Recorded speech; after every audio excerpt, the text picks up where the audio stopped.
When I play games like Doom Eternal, I often find myself getting put into this state of mind. This flow state that I eventually fall into where I start playing like my life depends on it. Swapping from weapon to weapons, bouncing from demon to demon, I love that feeling. There are very few games that are intense enough to give me that feeling. Sekiro is the only other game that really comes to mind, where you can't rely on a buff to your attack or a percentage-based trick to save you. My own skill is the only thing that's going to keep me from starting back at that last checkpoint.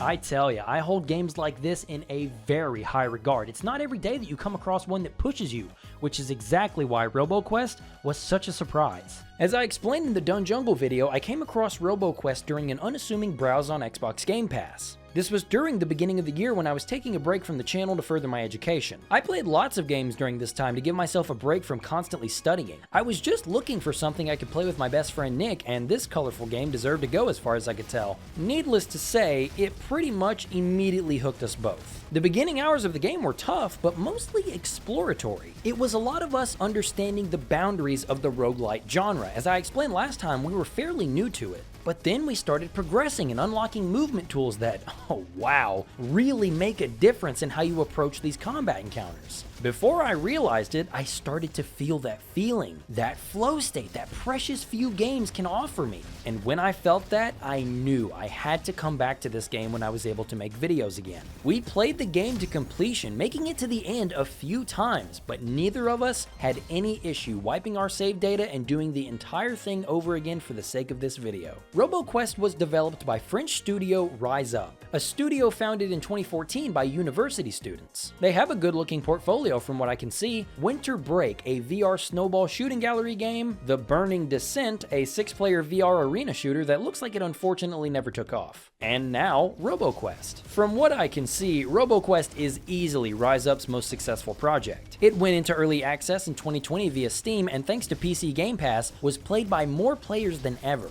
It received glowing reviews with the early access release, and this allowed Rise Up the valuable player feedback to craft the best experience possible. I do hate it for the studio's VR projects as someone who will always be an advocate for VR games, but with the announcement of Roboquest VR, I'm glad the studio wasn't burned by the lukewarm reception of the other titles. I plan on making a video on the VR version whenever it gets its release date, but here and now, I want to tell you all about the best FPS co-op roguelite I've ever experienced, and the game that has honestly opened my eyes to the entire genre. I am going to be covering the story before we jump into everything else, so feel free to skip this section of the video if you're not interested. But if everything else is set, let's jump in. This is Roboquest.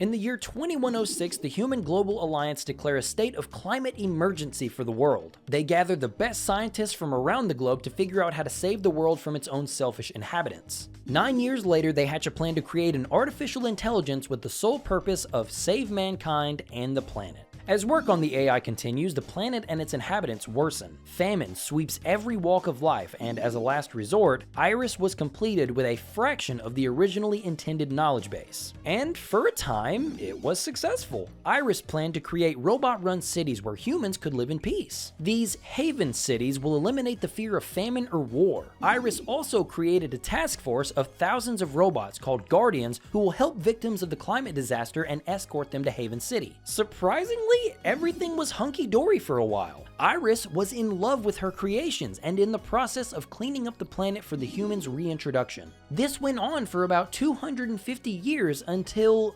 one day when Iris woke up and decided she hated all of them. Every filthy human drinking her clean water, breathing her air, they all need to go. Thus, Iris's new army of combat bots expelled the human scourge so she can finish her purification of the world. With parts of the planet somewhat hospitable, humans were able to find a way to rebuild small settlements and continue life. But 300 years after the human exodus, our story truly begins. As in 2750, a young girl named Max would run into a deactivated Guardian unit. After getting it back up and running, the robot immediately gestures to take Max to the city where it all began. After a long trek through Iris's mending world, the duo make it to the utopian paradise. Iris then shows up to scold Max for not learning from the human's exile. But it would seem that in the 300 years since, the human race has forgot that they and Iris were once living in harmony. Max and the Guardian, filled with determination, raid the city and destroy the capital, I think. They blow something up anyway. But seeing as Iris is an AI, she's still out there somewhere. Oh, well, okay, if she just wants to give away her location, so be it. After some hard work, Max outfits her van with the appropriate gear to get them to space. And after a hard-fought battle, the Guardian makes a stock Dragon Ball Z sound effect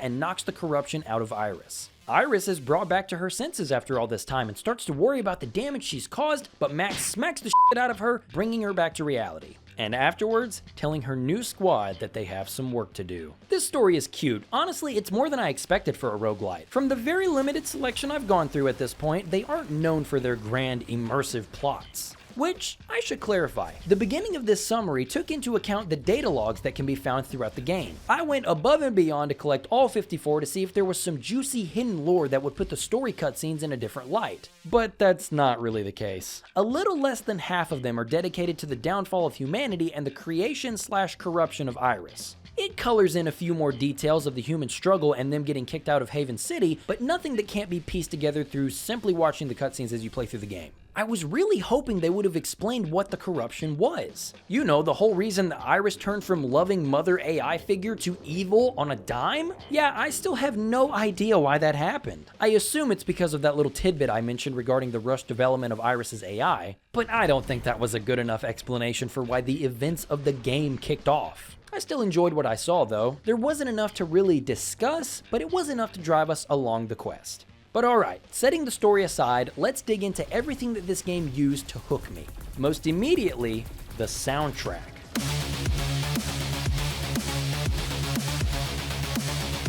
This is some good stuff right here. Composed by Noise Cream, interesting name, a prolific composer and sound designer in the indie scene. His other credits include Midnight Fight Express, a game that I have heard good things about, but I have yet to play it. My Friend Pedro, a great little time trial game that I could recommend to anyone who enjoys replaying stages over and over for mastery. I don't remember much of that soundtrack, but Roboquest obviously takes some inspiration from Mick Gordon's style of heavy progressive music. And if you know me, you know I just so happen to be a metalhead myself. I can get down with a lot of the music in this game. It should be said that it's about half dubstep and half distortion guitar goodness. I tend to enjoy the tracks that lean more towards the metal side, like Forced in Nature and Power Up. Haven City's phase really emphasizes that you've made it to the most important stop on your journey and it's time to give it your all, but it's also got a handful of unique tracks like the slap bass driven section of Field's track Higher. It's mostly all just really great stuff. I went and purchased the soundtrack after the second playthrough and I hold no regrets. But let's actually talk about the game now. One thing that sets Roboquest apart from its contemporaries is how it facilitates the player's progression. A lot of roguelites take inspiration from Rogue by having their game worlds generate as you play. Not to the same extent, mind you, as levels and areas are typically cobbled together from a cache of pre-existing tile sets for each run. Roboquest is no different. Every time you enter the first area canyons, you'll get a mostly similar experience, but slightly different layouts will appear. I wouldn't say for the sake of keeping things fresh, since the fields always feels like the fields, but it does keep me on my toes.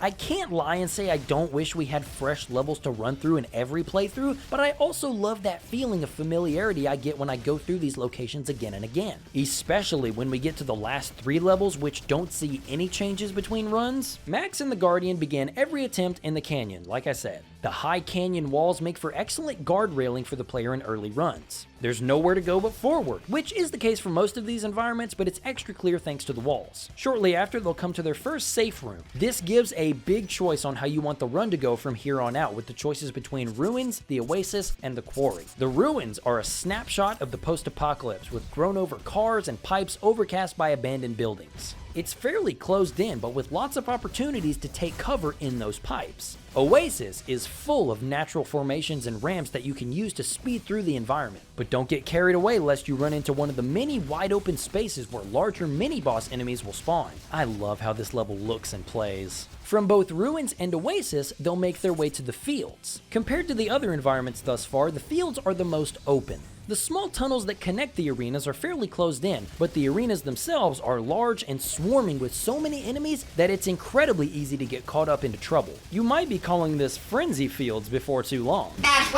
To remedy this, you can find some climbable hay bales which lead to vantage points, taking some of that pressure off. But let's take a look back at the Forking Canyon room and say we took the path to the quarry. You'll find yourself in an environment that was honestly one of my personal favorites. It's something about the construction site aesthetic. I don't know, I f***s with it. Well, we've got enemies on high-rises acting as perches for turrets or buffing machines. There are energy drills everywhere that will damage the player if they get too careless. But after this, we get to one of the most aesthetically pleasing stages in the game, Aqua Station. I wonder how many times I'm going to say that, but it's especially true here. The cool blue waterfalls and the water channel funneling it all in, ugh, it's such a good look. Arena-wise, it's not too different from the fields in my opinion. It's still incredibly functional, but nothing besides the gorgeous visuals really set it apart for me. But speaking of the fields, both paths now converge into a single path for the remainder of the run. Both fields and Aqua Station lead to the Energy Center. This is when the run starts to get a little tougher, and that is exemplified in this stage's fight room.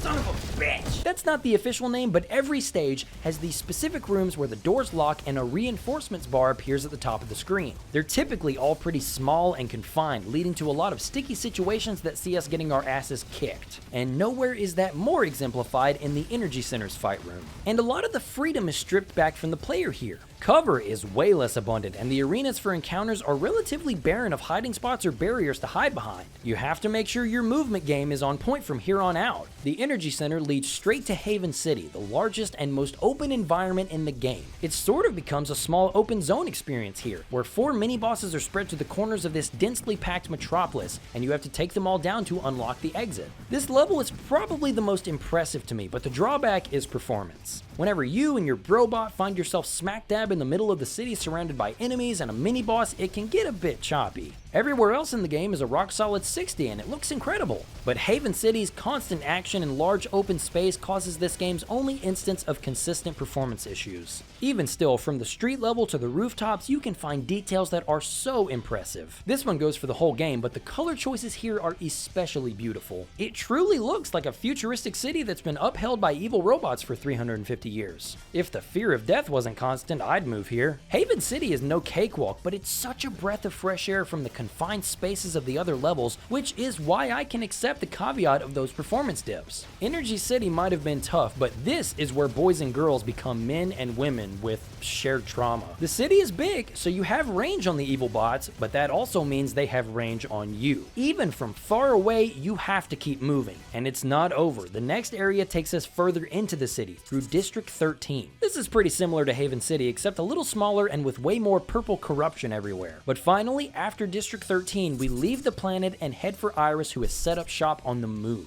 The moon is the ultimate test. You'll start outside the compound, but inside, you'll face off against a tough combat encounter, a very small platforming challenge, and then another combat encounter before taking down Iris. And that's it. Each run has its small changes to the level design, but having the ability to control where and the general idea of what you face is very nice. And this consistency makes for a rock-solid foundation to place unlockables for the player to discover. It feels like in every run you unlock a new ability or tool to help you in future runs. Or at the very least, you come across something you don't understand and have to go somewhere else to find answers. As for the classes you can find, there are many different requirements to find and unlock them. Some are as simple as finding an item like the Ranger's Javelin in a secret area in the Oasis, taking down a certain number of enemies in the Commando's case, simply beating the second boss of any given run to unlock Recon. The Elementalist is behind a really convoluted keypad pin puzzle, but man is it worth it. And there is one more class that I don't remember being there on my first playthrough.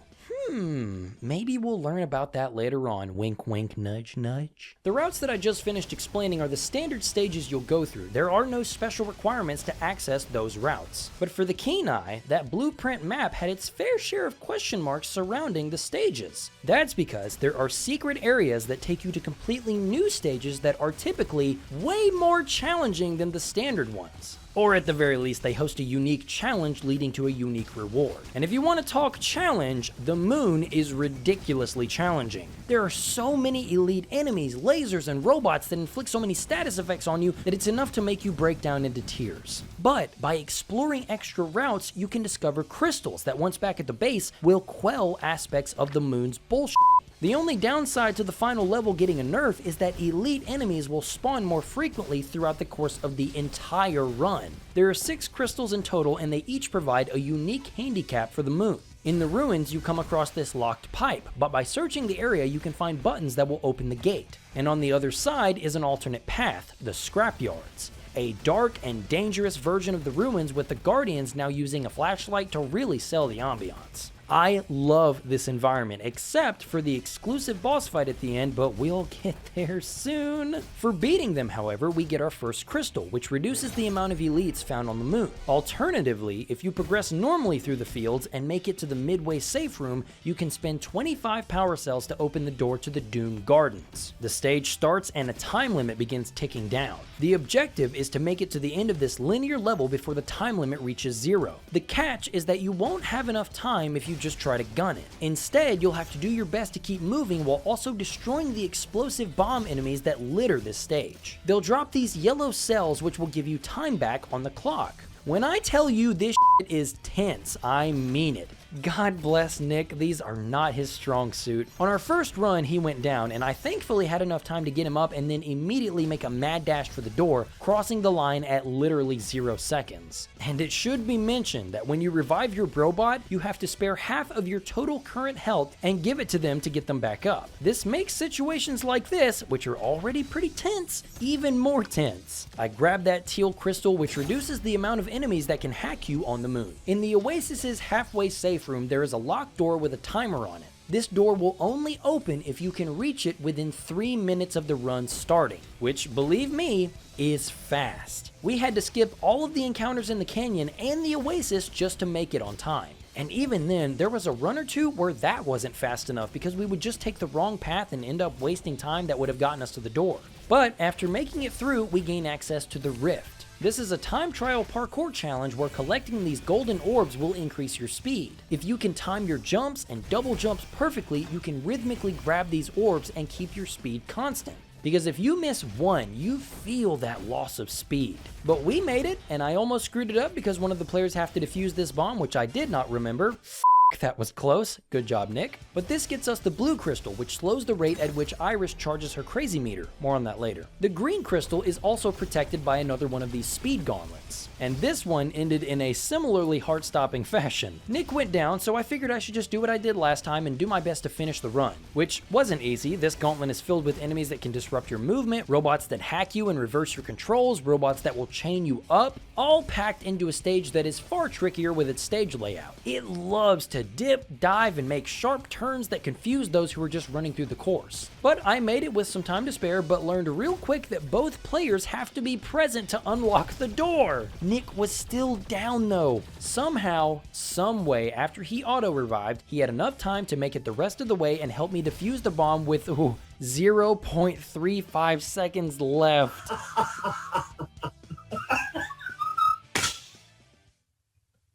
We grab the green crystal, which grants access to the lunar cache. That's a little rest area with a heal bot after the moon's first fight room. After clearing the pit, the red crystal and its laser deactivating glory are all yours. Yeah, all the lasers on the moon are no more. After finding the fusion key, you can use it to unlock the fusion core in Aqua Station. This place is ridiculous. It has some of the most tight corridors in the game, plus enemies that are perfect for sniping your ass from a distance, and lots of spawners that love to spit out small flying drone enemies. There's also barely anywhere to stand. The ground is 70% acid, and the other 30% that you can stand on has lasers everywhere, which you are liable to accidentally bump into amidst the strafing and jumping. After one failed run, we finally came back and made it through this death trap. For our troubles, we got the yellow crystal, which cuts about a quarter of Iris's health off before the fight even starts. And that's all of them. With all the crystals gathered, the moon is far more manageable. It's kinda like a Breath of the Wild scenario. The more thoroughly you explore the game world, the easier the final encounter becomes. But honestly, the final stage becoming easier is only part of why I love collecting the crystals so much. The biggest thing is all the extra content we get to play through. The crystal paths made for some of the most memorable moments of the playthrough. I adored the challenge a lot of these stages brought. And say you're not cool with the moon getting toned down, you can just deactivate the crystals and play that way.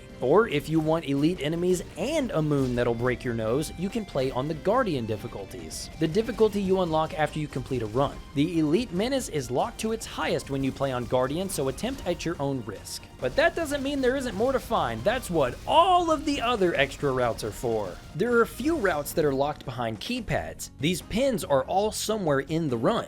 And the crazy part is, the numbers aren't shared between player 1 and player 2. Both players have to memorize their own set of numbers, but it's not the end of the world, it's not that big a deal. Just write it down on something. That's what I did, I used my phone. But you still have to memorize these digits, because you still don't know where the information needs to be used. There are many different places that it could be. In the Canyon Safe Room fork, you can find these 3 digits that unlock a door at one end of the quarry. This room contains the shovel, a special melee weapon that can be used to smack robots, and it always makes me think of the ending scene from Monsters, Inc. Navigator, give me that shovel. Come here.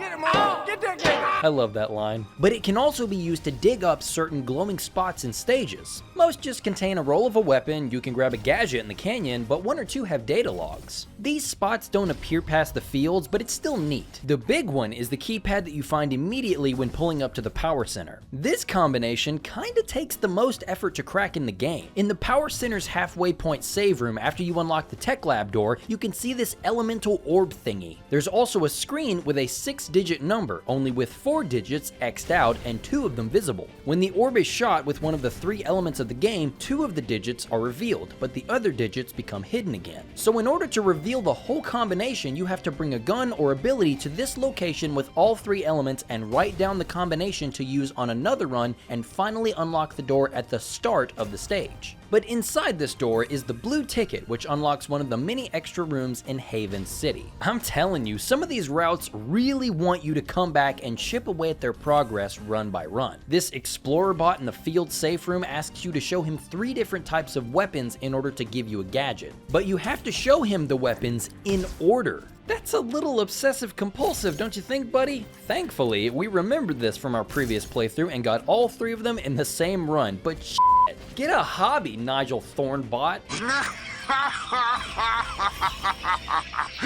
After going through the Doom Gardens, you arrive at Aqua Station and are able to grab the tech key I mentioned a second ago. This grants access to the tech lab in the Power Center safe room. It also contains that fusion core key that that I bought on another run. This is what allows access to the yellow crystal path. This poor butler bot has also found himself frozen solid in Aqua Station. After throwing him out with a fire-based weapon, he grants the hero cape, but he's still afflicted with a bad case of the unconsciouses. Waste Station can be reached in a couple of ways. We first discovered it by hopping into a portal next to a purple room in the fields. But after doing some research, you can actually enter it by finding a hidden passage in Aqua Station. I had no idea this was even a thing after playing through this game twice. Maybe the portals are actually a failsafe to make sure players don't miss out on the stadium ticket, which is waiting on you right when you load into the waste station? The quarry's keypad room housed a door to another route, but you can only reach it if you have a movement upgrade like the super jump. But after making it to the end of the pit, as it's called, you could snag the cinema ticket. Back in Haven City, inside the cinema room, giving the little robot hero rubber nose we found in the fusion core scores us the jetpack.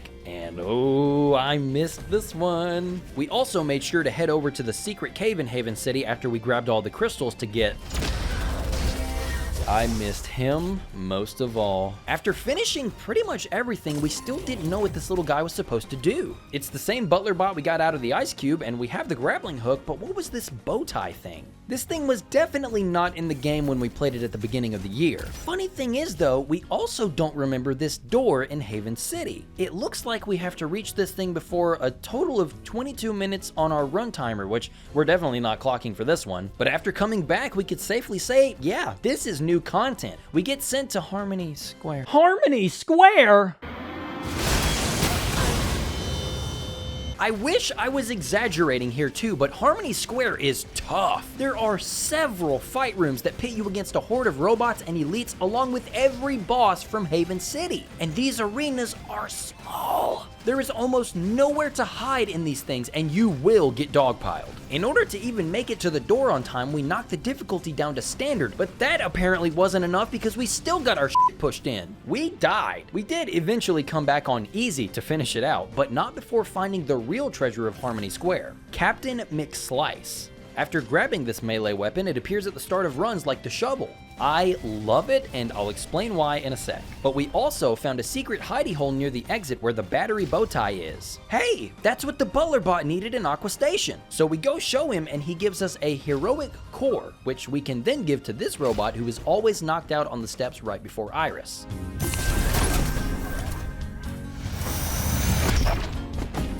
This sends this little guy to the base camp, which, after listening to his tragic, gritty backstory, unlocks the final class, Superbot. What an incredible little final unlock. And I want to tell you all about him, so let's go ahead and tackle the gameplay. Let's run a neurological experiment together. I'm going to show you a few different examples of things, and I'm going to evaluate how you react to them. Let's begin.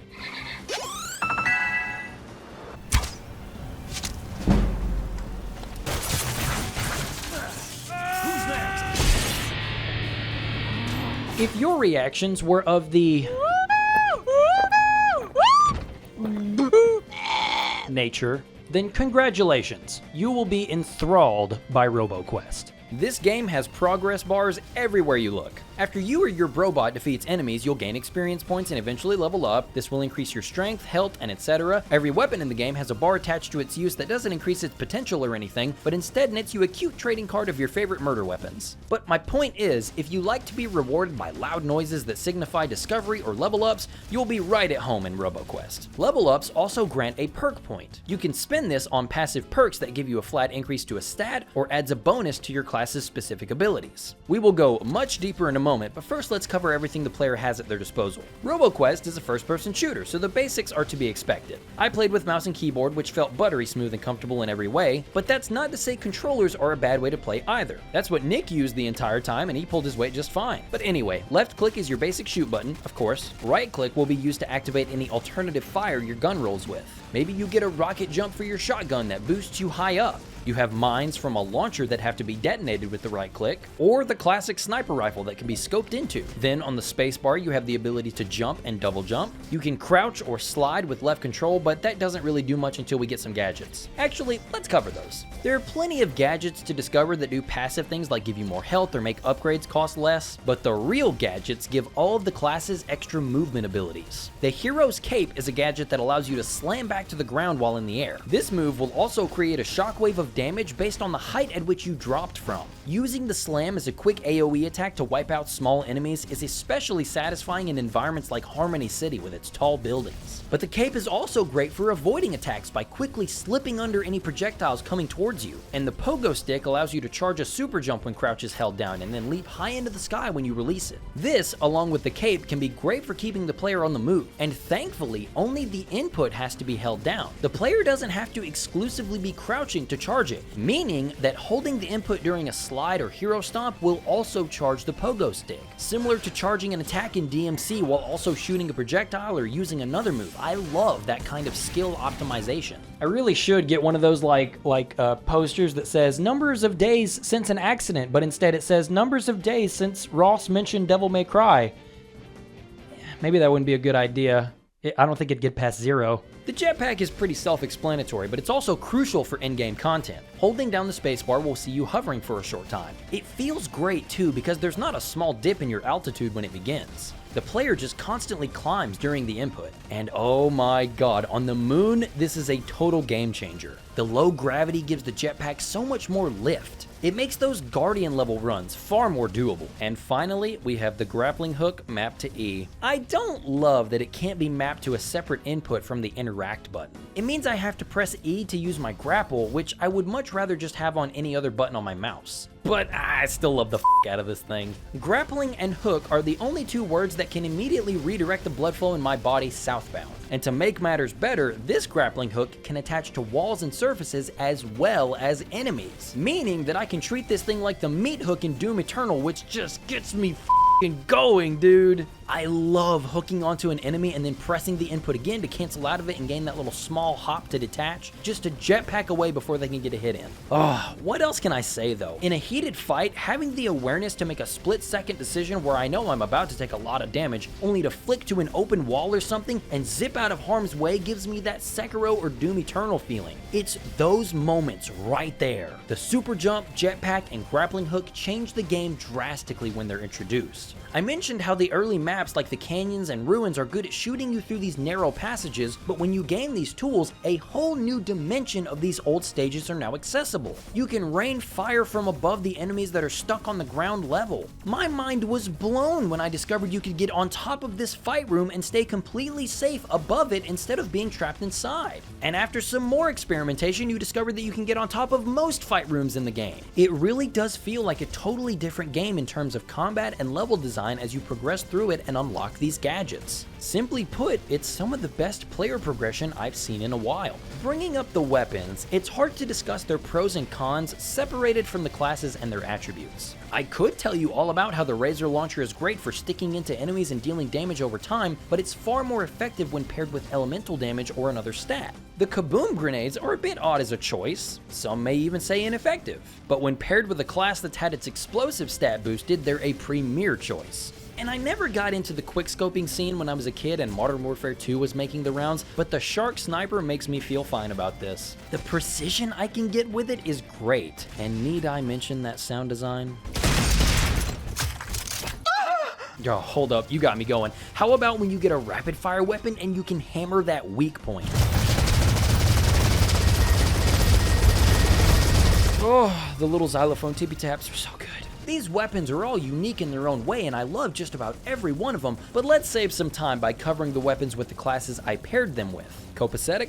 I'll go through every class in a basic sense, and then similar to my last video, I'll go through some of my most successful or interesting runs to explain the equipment and perks that made a winning combination. Every class has a unique ability I map to Q and a melee ability I map to 4. And I know that sounds weird, but it's because it's where my thumb sits on my mouse. Leave me alone. The starting class is the Guardian. Its ability creates a shield around the bot, preventing all damage from being taken until the battery drains. And its melee is an actual melee. It swings this hammer and rewards extra healing cells if it finishes an enemy, rewarding a more melee-focused playstyle without the need of a dedicated melee weapon. The Ranger is one I didn't spend a lot of time with, admittedly. With Q, it can turn invisible, turning all aggro to the decoy it leaves behind where the ability was activated. Its melee throws a piercing javelin. This can be upgraded to deal major critical hit damage, but my favorite part of the deal is that the javelins can be picked up after they're thrown. But to repeat myself, I wasn't super into the Ranger. When I'm playing a fast-paced game like this, I'm not into sneaking around the battlefield waiting for the right time to strike. I want to be constantly pumping my enemies full of lead and rockets. I'm sure it can be a devastating class, but I'd rather sneak around as Batman, not this thing. Speaking of blasting enemies away with artillery, we have my favorite class, the Commando. This bot's ability fires a homing missile that does decent damage, and its melee attack is a quick shotgun blast called the Shorty. So technically, every class has its own class-specific resource, but it doesn't really come into play unless you make some progress in one of their perk paths. The only one I really got to know was the Commando's Fury points, which we'll talk about in a moment. Then we've got the Engineer, whose ability will deploy a drone to help take the pressure off players and also provide supporting fire. Its melee will fire a shot that does okay damage, but its main use is to knock scrap out of the enemies. Collecting this scrap will reduce the cooldown of the deploy ability, which can replace any fallen drones or heal the drones that are already on the field. Next is Recon. Its Q will dash the bot a short distance, bypassing enemies and hazards alike.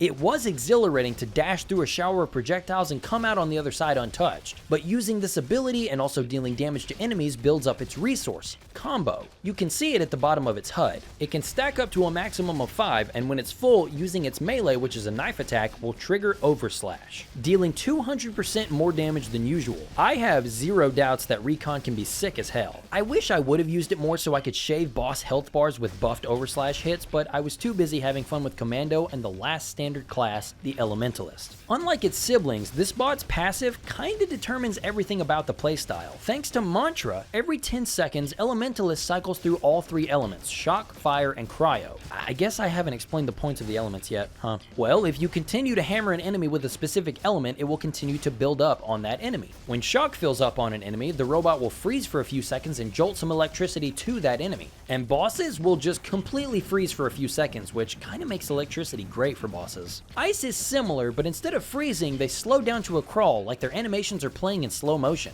And fire will deal constant damage over a short time. They're great add-ons that actually make you think about how you want to hinder enemies. But back to the Elementalist. When using its melee, Comet, it launches an explosive blast that explodes in the current Mantra element. And oh my god, then there's the ability, Trinity. Depending on what element is active at the time of casting, you'll get a different attack entirely. My personal favorite is Fire, a slow-moving fireball that passes through enemies like a floating wrecking ball. Shock will zap an enemy you're aiming at, potentially ricocheting it to another enemy nearby. And Cryo will throw a spread of icicles that pierce through enemies and bounce around after hitting a solid surface. Elementalist is so much fun. It's my second favorite class, and I love how its kit can evolve through its perk trees, but we'll have to talk about that in a second. Because we have one more class to talk about, the Secret Brooding Mini Destroyer Superbot. I honestly couldn't believe this thing existed, but here we are, Superbot. Superbot, as you could imagine, is extremely unique in just about every aspect. He takes a large 50% cut to his health, but to balance it out, he has another means of regaining health.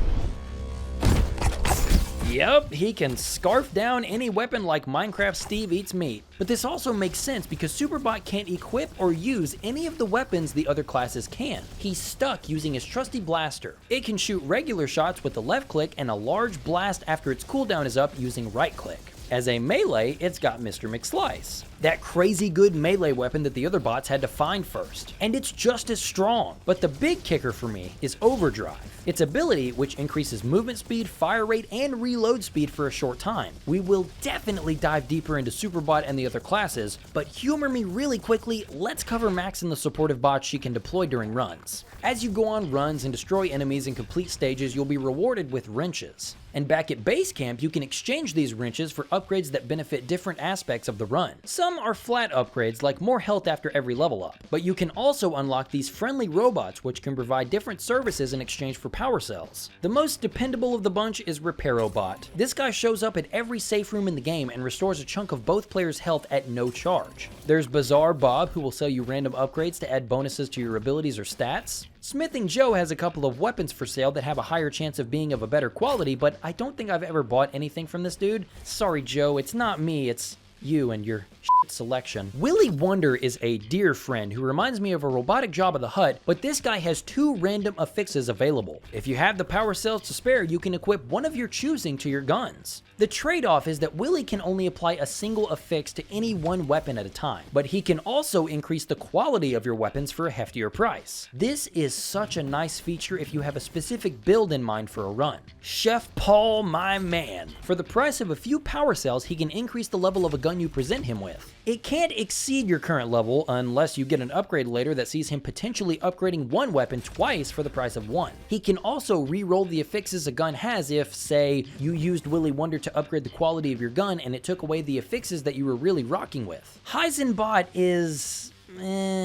He sells corrupted upgrades, which will offer a decent perk, but at the cost of a potential downside. Something like dealing 72 cryo damage to enemies damaging you, but taking damage has a 10% chance to freeze you. No, I don't play those games. There are some corrupted upgrades I can take, but more often than not, I'm saying no thanks. And there's also Lottery Luke. So this is the most expensive in-game upgrade, costing a whopping 99 wrenches to unlock. But when you come across him, you can trade your surplus wrenches for a spin on the slots. It's obviously random, but his prizes get better and better the more you feed him until he tuckers out. But you can get a new weapon, a new perk, and even a golden powder, which Willy can use to upgrade a purple weapon to legendary. The robots are all awesome, and each help to contribute to that feeling of progression the game does so well. But now that all the pieces are in place, let's take a look at combat and the winning builds I used. So in Roboquest, obviously, some stats reach across the board. For instance, some perks can be attained no matter what class you choose at base camp. Increase the effectiveness of healing cells, increase fire rate, increase critical hit damage, yada yada yada, the basics. Therefore, if you notice some overlap in my choice of playstyle, it's mainly because I have a preference. With that preference being explosions. My first winning combination was the Commando. I was lucky enough to pull a blue mine launcher from the starting chest, a weapon that shoots small explosives that stick to any surface, including enemies, and will stay there until I press the right click to detonate them all at once.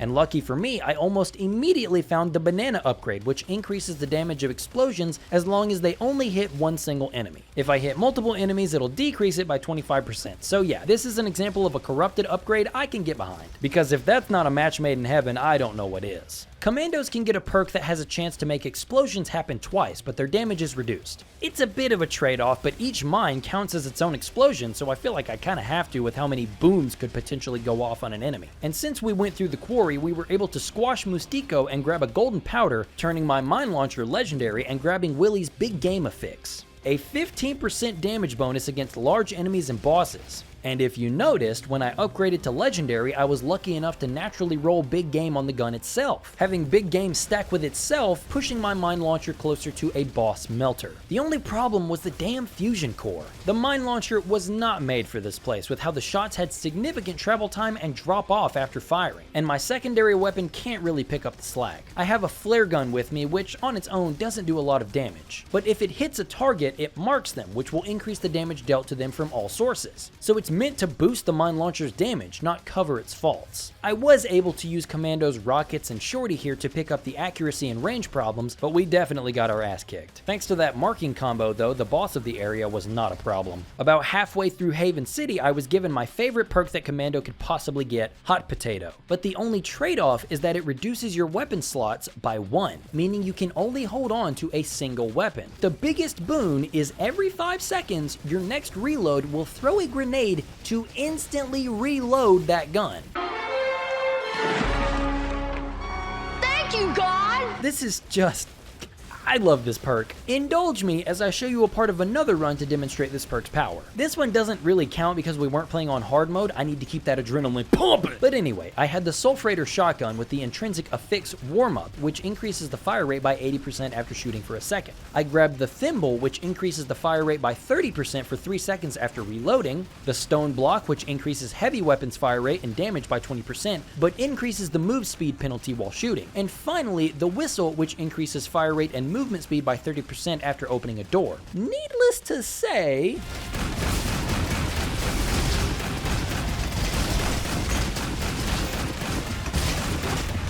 this was such a cool run. The main thing I loved about this was the Sulfrator shotgun, when sped up like this, fires so fast that the game's sound effects can't keep up. You can see it dealing damage far more frequently than the sound is actually playing.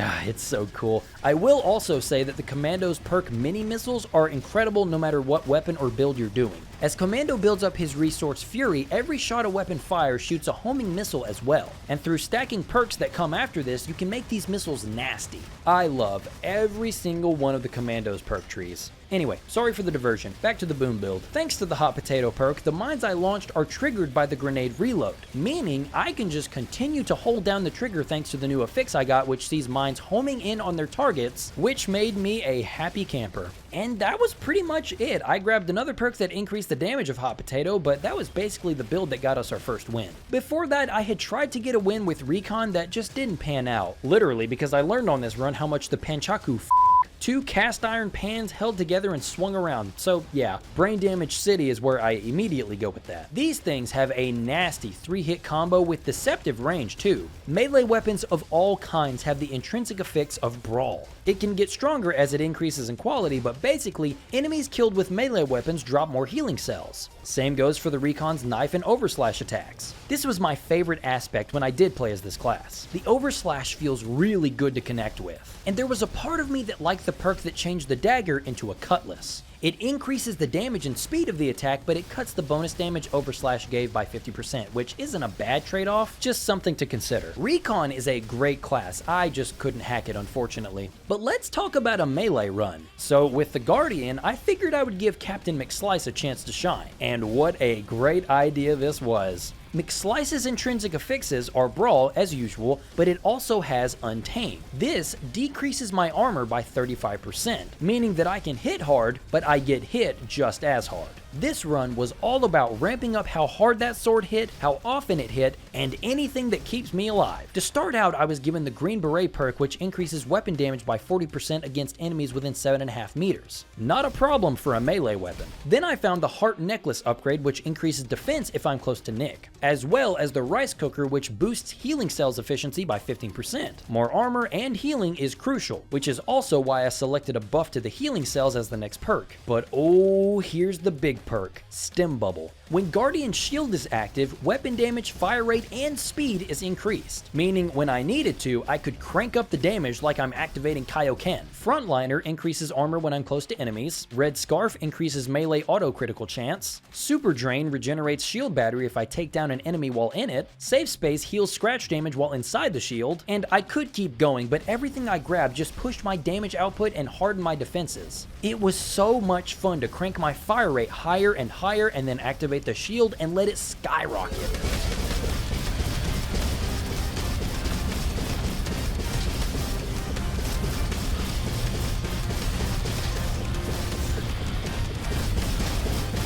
This melee build was probably one of my favorites I did during the entire playthrough. The only other buff that I'll mention real quick was the Rubber Ducky. Don't sleep on this f***ing duck. Performing a head bonk, which I guess I've neglected to mention yet, oops, every class can jump on enemies to stun them for a few seconds and keep the momentum going in fights. It's just another great tool to keep the fights moving. But anyway, performing a head bonk increases fire rate and movement speed for 6 seconds. So this encouraged me to start bouncing on top of enemies' heads and swinging wildly to keep the bonus.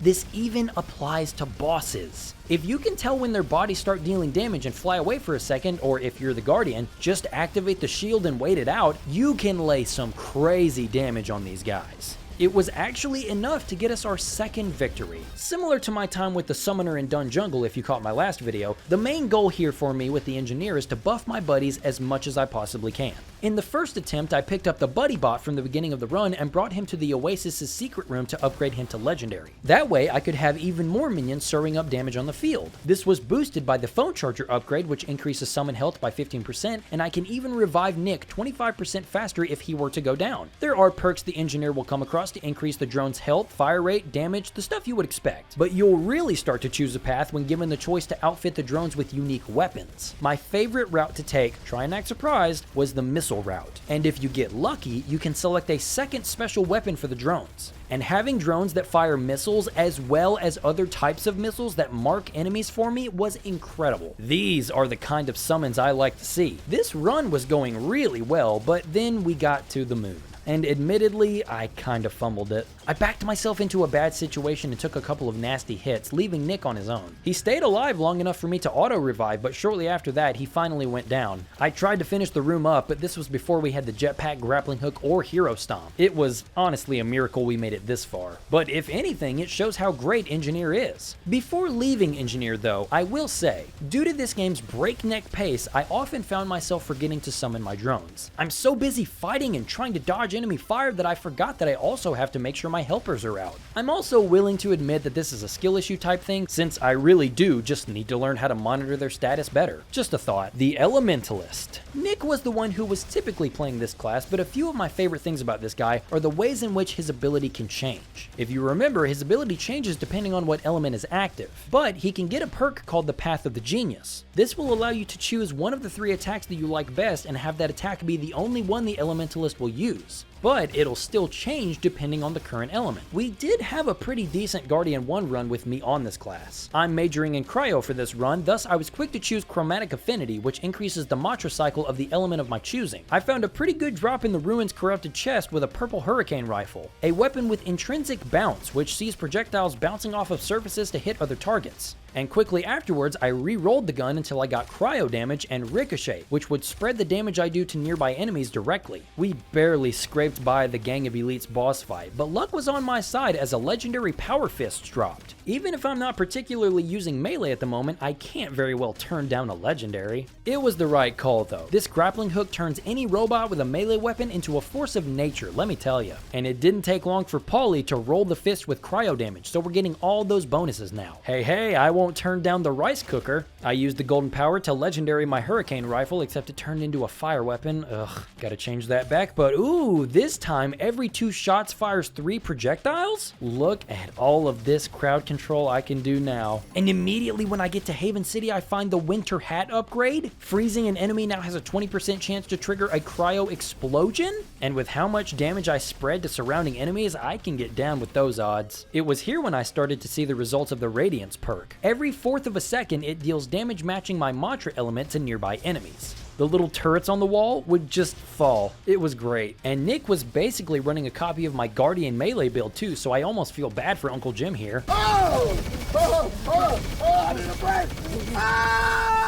Only almost, though. When we got to the moon, we were pretty geared up. I grabbed that motherfucking duck! But then we pretty much breezed through the 2 fight rooms. It wasn't a walk in the park, of course, but we had some serious synergy going on. I was spreading enough damage to wipe the smaller enemies, and Nick was practicing his fire breathing technique on any larger bots. No sweat. Same for Iris's first phase, pretty standard fight. This was one of the last runs we did, so by this point, thankfully, I learned to actually dodge the laser walls instead of just trying to fly over them. This got way better results. I can be slightly dumb at times. And then the second phase was going pretty well too. We were thinking this might actually be the run, but I got a little reckless with my head bonks and meleeing, forgetting that I didn't have a shield like Nick, which led to me getting comboed and knocked out. Shortly after, Iris busted out one of those laser walls and they're just so hard to dodge. It was a really fun run, but damn that second phase. If you're into elemental damage and laying on status effects like mustard on a juicy bratwurst, then you'll love the Elementalist. And finally, let's cover our Superbot run really quickly. I found the banana, which is all about hitting single targets with explosions. I was quick to upgrade the blaster with it making my basic shots explosive, as well as rolling it with hit scan, which eliminates any travel time the shots had before. I had multiple ways of marking enemies thanks to the Cyclops beam that fires a marking explosion when I activate overdrive. I fire a marking shot from my blaster every 8 seconds thanks to tracking shot, and then I grabbed one of my favorite upgrades, Post Stamp, which has an 8% chance to trigger a marking explosion when killing an enemy. Later on, I was given the Spicy Meal perk, which I gotta say, I love how seemingly every class has a mini missile type perk, because with Spicy Meal, on top of healing you, eating a weapon will give Superbot 50 charges. These charges will fire homing projectiles every time the blaster is fired. Seeing as the blaster's fire rate is already pretty high, the charges would drain quick, but the coverage was undeniable. It got even better on the next level up with the Shared Meal perk that ricochets every shot to another enemy for half damage. Definitely my favorite kind of perk. Going through Fusion Core, we were able to grab a golden powder and upgrade our blasters to legendary in the next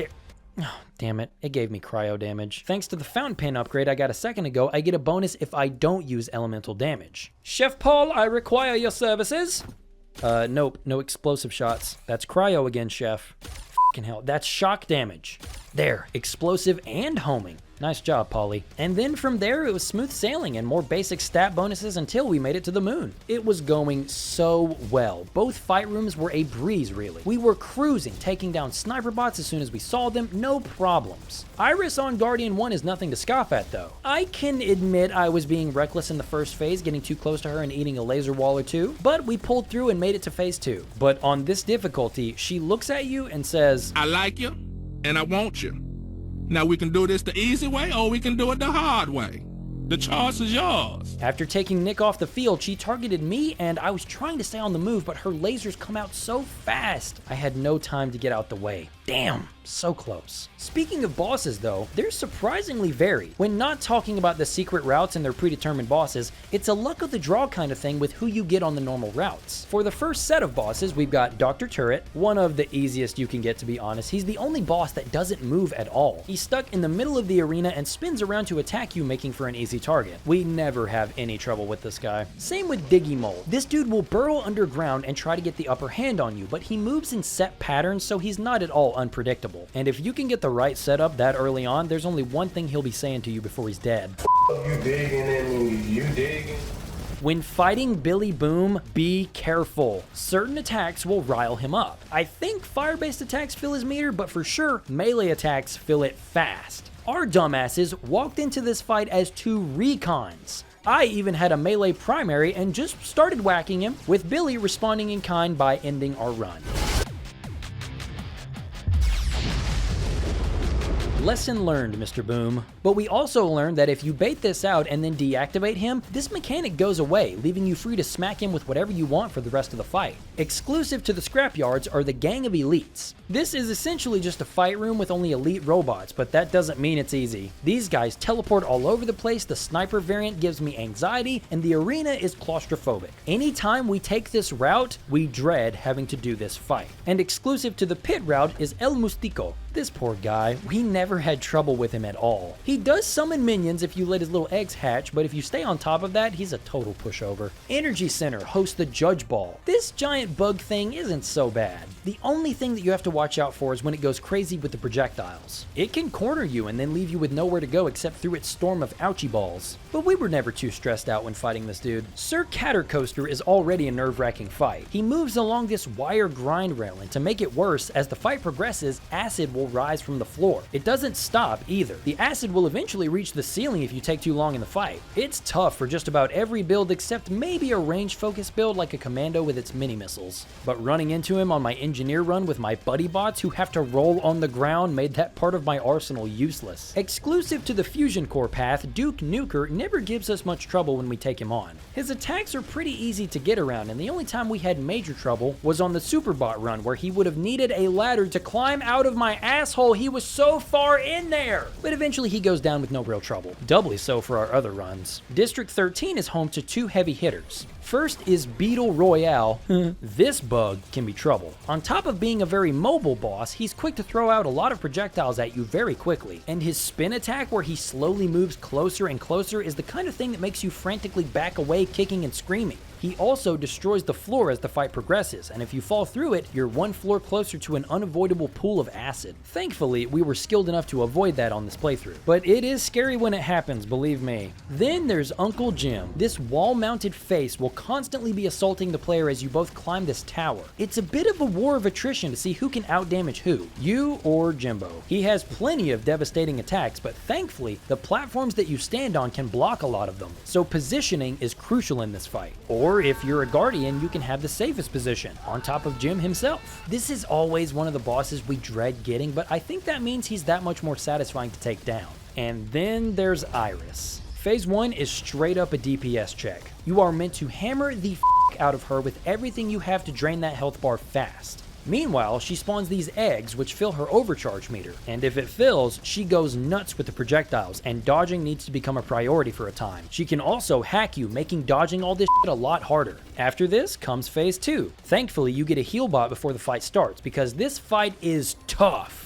On Guardian 1. On hard difficulty and below, Iris Phase 2 is kind of a pushover. It's not easy for sure, but I don't know. Every time we beat Phase 1 Iris, Nick and I would high five, kiss, and share congrats because we knew we definitely weren't going down on this fight. I think it's the increased space you have now. This arena is massive, and Iris's critical hit spot is huge and really easy to consistently hit. Thanks to the grappling hook and other movement upgrades, melee builds have an easy time trying to wrangle her like a mechanical bull. But just to reopen the wound, Guardian 1 Iris doesn't play that game. She's out for blood and wants you to know the training wheels are now off. We never made it past hard mode. The Superbot run was close, and the Elementalist Cryo run was slightly closer, but frankly, I think we're Roboquested out. We might not have conquered the extra hard difficulties, but we did do everything else. We collected all the data logs, found all the NPCs, unlocked all the classes, played every route multiple times, and I think the important thing to mention is that this was our second time doing this. We had no problem jumping back in less than a year after wiping our save files just to do it all over. And considering this is a looter shooter with randomized guns and weapons with rollable attributes, I am shocked at how much I love this game. Let's compare with Borderlands 3, a game that I ran through not long after the first Roboquest playthrough with the same player 2 and everything. Only difference is, about halfway through the initial campaign, the only reason I kept going is because he was still enjoying it. I was dragging my feet and rolling my eyes at the corny as hell quips the characters churn out of their mouths. After we beat that monster, we beat the monster. If you Shut up! Shut up! Shut up! I was just bored, but why? On the surface, the game loop is identical to Roboquest. Fast-paced gunplay, randomly rolled weapons, RPG elements that represent progression. What's the deal? It wasn't until the second DLC campaign where it hit me, but it's the speed at which this game loop occurs. In Borderlands, you build your character pebble by pebble into an eventual badass that can number down in-game level enemies. After getting rid of my favorite weapons more times than I can count because it couldn't keep up with the constant number checks of the RPG mechanics, it was exhausting to play catch up with the enemies for 30 or 40 hours. And that's just to see one archetype of player character. Contrast all of that with Roboquest and I'm doing the same thing, but cinder block by cinder block. Upgrades are far more impactful, either giving a substantial boost to stats or unlocking an awesome ability for your build. And all of this is accomplished in under an hour. That's it. That's what I love. Roboquest condenses the game loop that Borderlands popularized considerably.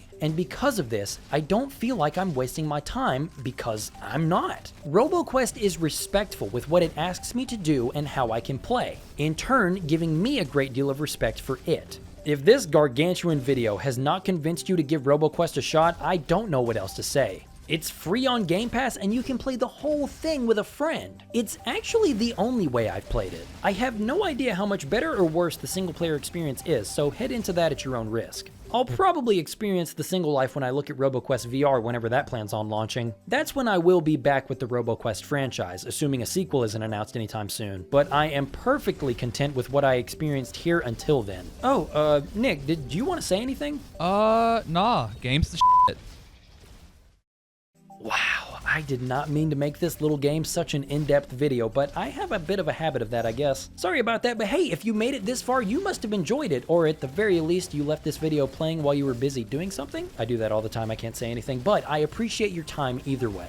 I can't leave this video without thanking Nick for his adorable drawings of the Roboquest locations. Yes, the very same Nick who I played the game with was kind enough to make these amazing drawings. He knows how much I love him, and how quickly he jumped on this after I asked him is just proof of how much he loves me. Thanks, Pookie Bear. If you're interested in any more of my stuff, might I suggest heading over to my Patreon. You can find an ad-free and uncensored version of this video as well as all my recent videos over there, and pretty soon an exclusive review of Nick and I's time with Super Mario 64 Co-op Deluxe. That was such a fun time, and it will be up for $5 and up patrons pretty soon. And speaking of my patrons, I want to take this opportunity to thank my one and only $10 patron, White Ghost 117. Thank you so much, man. I love you to the moon and back. And if you're really enjoying everything we do here, you can use the link in the description to join the Command Prompt Gaming Community Discord server. We're trying to recruit some members to plan some game nights where we play any manner of games together as a big old family. Pretty much anything you guys want to play, I'm there. I'm game. I'll do whatever. It would mean the world to me if you would at least just check it out. As for the next time we meet, I will be fulfilling a promise for a review code I received while I was on break. I will be diving deep into another Crab's Treasure. It's been a while since I reviewed a Souls-like, but I've been excited for this one for a while. I'm going to go get to work on that and hopefully I'll get it finished before Christmas, but I'm not confident I'll meet that deadline. We'll just have to see if it happens. But anyway, I appreciate you for watching. So thanks for stopping by and have a great day.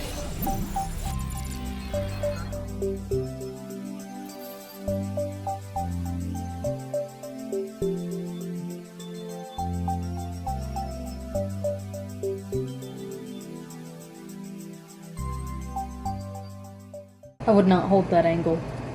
Why not? It looks like you're holding your peen.